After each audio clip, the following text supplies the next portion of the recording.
The really true generate the diameter signaling is later when we sending the diameter, okay? Okay, the diameter is already started. Capability exchange request, etc. is already here, okay guys? Actually, the subscriber of the SK Telecom itself, including the name, etc., and also where they are living, there is a chance that 40% is being hacked at least in the next 30 days.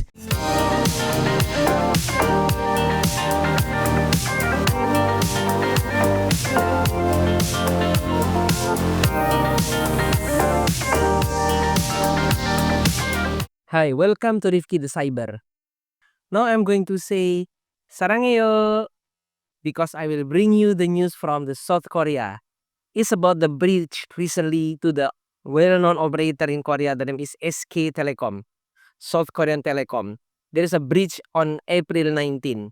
So in this video, I'm trying to cover from A to Z about this one. And of course, in the Rifki the Cyber, we always simulate how the bad actor can do something with the core network. We will using the diameter in this case, and I will give you some explanations. In the end of this video, I'm going to explain to you the frequently asked questions which is related with this SK Telecom, guys. And of course, there are some out of the box or beyond the core network. There are some CVE that may be related with this one. Of course, this is not official things. Right now, we are going to my studio. Rather than a lot of chatting, let's test, guys.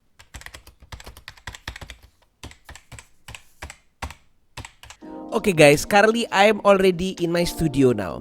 The first thing that we are going to simulate is about how using the diameter signaling system we can retrieve some authentications informations from that one, or even we can say them some interceptions with that one. And of course, when there are some diameter using the sending the authentications towards to the HSS, it might be also there is some impact that will be override again for the new Express and also the new run, etc. there. But guys, I would like to remind you something. SK Telecom never say that official informations what kind of the node that being compromised. Remember that one. So why we come to the conclusions or some pre-assumptions this is in the HSS side, I'm going to explain to you later.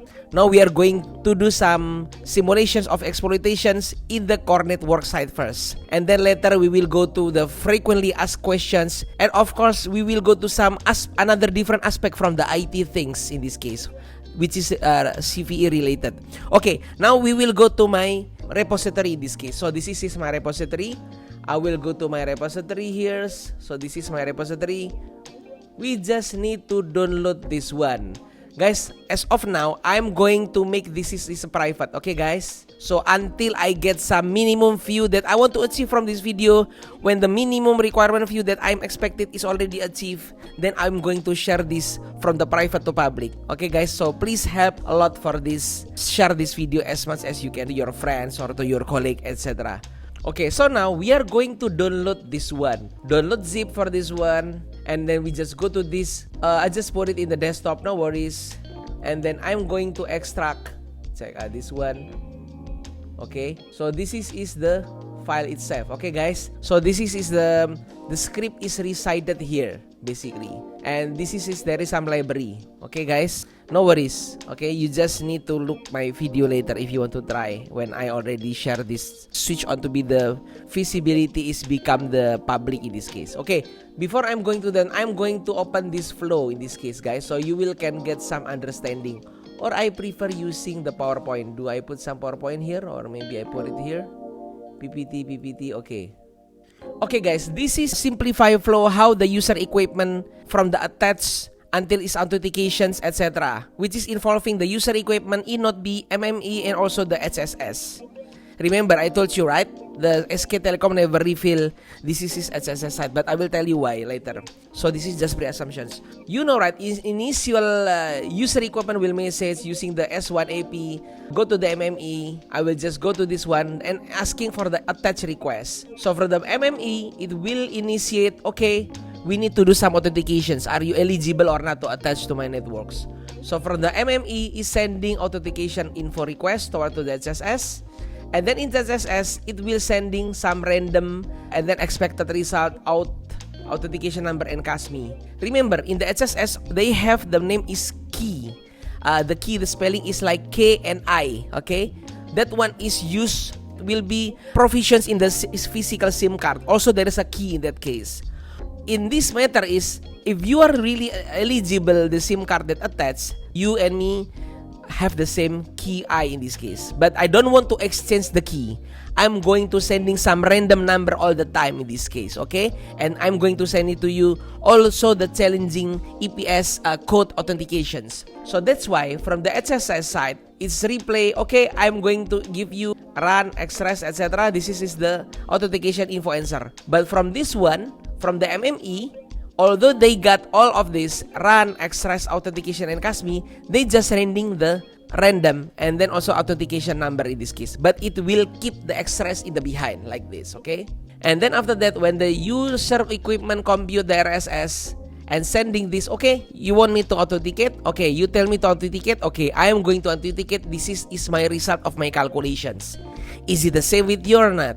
So when the rest is this, in this case, is the same with the expected result of this rest, then it's sending to the authentication response. When this is the same, look at this one and this one is the same, then the user equipment is allowed to attach in this case. Okay, guys? Someone from the security gen said HSS is the crown jewel of the operator itself because it's handling or retain a very sensitive, the most sensitive asset data for authentication, etc., including the mobile number, etc. I'm going to explain later in the frequently asked questions. Okay, and then we will go to this one. Can you imagine if the bad actor will be resided here? So he can override and doesn't need to calculate because it get the express here. Whether he can sniffing from the MME or whether he can sending the diameter triggering in this case, just mocking for example the origin host, domain, etc. so on. If they don't know about the password of HSS, if they don't know what the APIs work,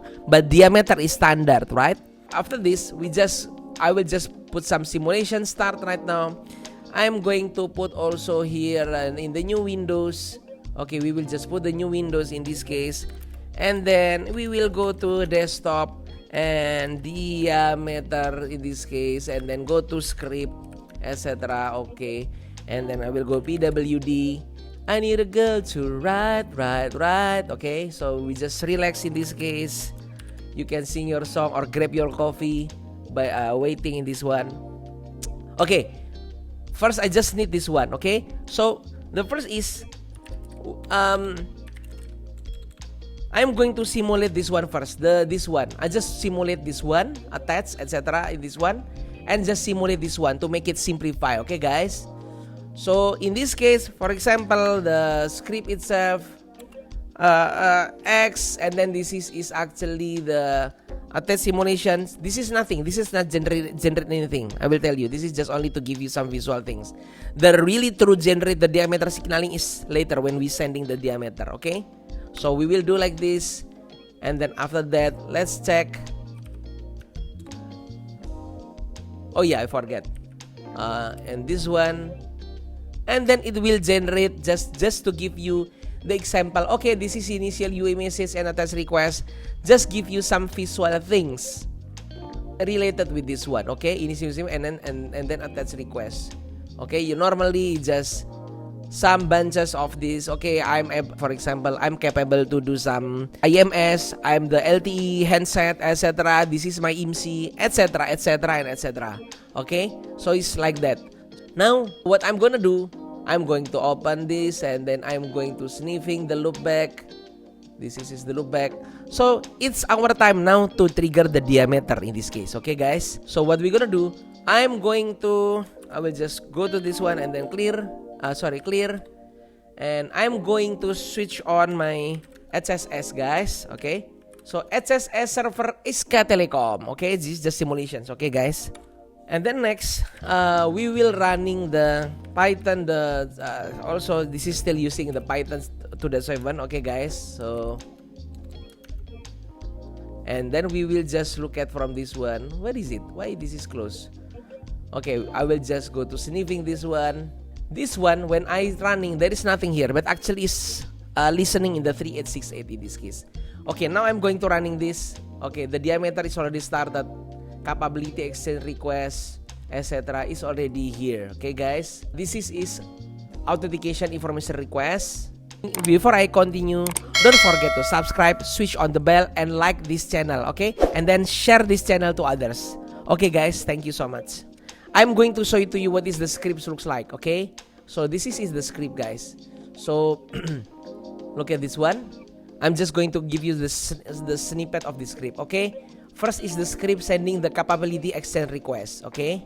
And then after that, it will be sending the authentication information request. Guys, don't bother with this CCR. This is will not send. This is just only variable, guys, variable parameter in this case. But what actually they are sending is 3GPP. 3GPP. Let's check here and blah blah blah. This one. So this is using the 3GPP authentication information's diameter in this case. Okay. So this is what it looks like in the script itself. If you curious what is the inside of the script. And also in the HSS, the one that is a landing server acting like a HSS itself, is just really replaying with that one, because of course I'm not allowed, right, to sending this to the actual ineligible, the legit HSS, right? I'm not authorized to do that video. This is for pure educational purpose. Okay guys, so this is the looks like of this answer in this case, okay? And then it will be fetch the session ID, make it the same everything, so on, the session ID and then the origin host, and we'll sending the run itself, okay? Using this EU Transfactor AVP. Back again to this one, the crown jewel is located here, guys, okay? They sending Kasmi this one. I prefer to collapse everything, so it's easy. Just open that one. And authentication informations, etc. Authentication info. Under that there is another group AVP. The name is EU Transfactor. After that there is a EU Transfactor. There is a run, express, and authentications. Okay. When the bad actor already have this one, they don't need this and this and this, and they don't need also the key. Doesn't matter again about the run, authentication, etc. Of course, if they get some key, that is the most risk also, as I told you, right? They can do some SIM cloning. I'm going to explain that later in the frequently asked questions. But in this case, when they're sending these express authentications, which is located here, this one, all this 4, 1, 2, 3, 4 is already sending to MME. MME will just sending this and this one. But the bad actor here, because they already trigger through this leg, they will get everything here, including the expected results. So it's easy for him to make some coding, to create some cloning, user equipment, maybe using the USRP, etc., using SSS, SRS run to make some authentications and follow this one even without SIM card. Okay, guys? How do it? I'm going to explain in, maybe I'm not promised, okay, guys? Maybe in my another future video for that one. So in this case, we are already success to show you to showcase you how the diameter signaling system is generated in this case using the Python script that already told you. Okay guys, now it's time for us to do some frequently asked questions. Okay guys? Okay, now number 1. Is this SK Telecom already say that, what do you call this, the leak is already HSS? I don't think they're already, I look at in any mainstream news, they never say that they are say, oh, our HSS. And if they have 5G, maybe it's not only HSS, but also UDM, Unified Data Management, which is the equal nodes which is in the F4 packet core, which is actually the 4G LTE is HSS, but in the 5G is the UDM itself, okay? So the pre-assumption is came because they don't mention the node, but they said, okay, we are going to changing your SIM card. We are going to changing your USIM. We are expected you in the 1 month come to us and we will replace your USIM, etc. Okay? In this case, it's really strong common sense. The bridge is come already in the HSS itself. They can get the key, authentication center, the key, and then of course they can get the key when I'm saying is like key I, okay? And they get the run, and they can get the they can get the IMSI, they get the MSSDN subscriber. They can get some authentication key that I already told you. I think locations, guys, do you remember I have the video when someone already able to occupy the HSS, the bad actor, they can send the location retrieval using the diameter. Check this one, guys, how we can retrieve the diameter location of the suspect or whatever it is using the diameter in this case. Maybe you can see from the snapshot of this video. From this format towards to the latitude longitude, okay? Sit back and relax. Now I will guide you how to do it. The first thing, I'm going to open. Okay, so I explained in that video one by one how we decode from the diameter from that one to the actual ECGI, and then mapping from ECGI to the latitude longitude. That also that can be happen if the HSS is breached in this case. So we can check where is the subscriber locations, etc. Okay, and the second thing, they have IMSI. If we can have IMSI, we can locate the people also even with passive. Even in the 5G NSA. What? You going to say that the 5G is not possible to do the IMSI catching? Watch for my next video. But of course, my next video is about the 5G NSA IMSI catching. It's ongoing editing, guys, actually, before I make this one. But I go to this one and to SK Telecom case because I want to participate and give my analysis with this one. And if this is 5G, that means the one that's breached is unified data management. But you know, right? The authentications is not in the AUC functionality of the like in the HSS, but they have separate nodes in the architecture of the 5G standalone, which is in the 5G standalone is in the AUSF authentication server function, etc. So I don't think if that is also getting breached, that means is yeah, okay, same like a same severity when the bad actor already able to occupy the HSS itself. And when the subscriber already get the XRS and they capable to do some attach request here after they success the authentication response, they can get an interceptions the OTP. So they can get the banking if they're using the OTP, they can get social media, etc.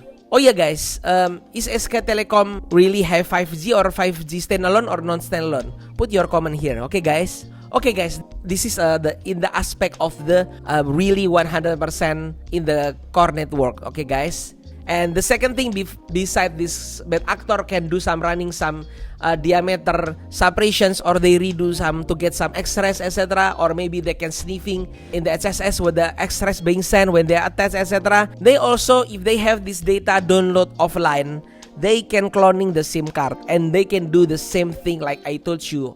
OTP interceptions, they can call to the phone banking number with the same number, etc. And of course, they can link, right?